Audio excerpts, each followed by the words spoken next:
இப்போ 1962, 65 அந்த பக்கம் சைனா வார், பாகிஸ்தான் 72 வார்லாம் பார்த்துருப்பாங்க.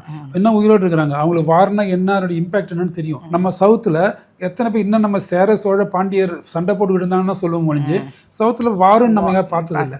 அதனால இந்த வார்னா எவ்வளோ ரத்தம் சிந்தணும், எவ்வளோ கஷ்டப்படணும், அவங்களோட ஃபேமிலி என்ன பாடுபடுவாங்க, அவங்க என்ன கஷ்டப்படுவாங்க அப்படின்னு நம்ம just we can Ponniyin Selvan மாதிரி ஏதோ 1-2 படத்தை பார்த்து நம்ம விஷுவலைஸ் பண்ணிக்கலாம் முடிஞ்சு. We can feel it but we can't experience it. ஆனால் நார்த்தில் இன்னைக்கு டேட் வரைக்கும் அதை எக்ஸ்பீரியன்ஸ் பண்ணுறாங்க. அதனால தான் நம்ம கொடுக்குறத விட அவங்க அதிகமாகவே மிலிட்டரிக்காரங்களுக்கு மரியாதை கொடுக்குறாங்க. நிஜமாவே அந்த ஜவான்ஸ்க்கு வந்து ஒரு பெரிய சல்யூட்.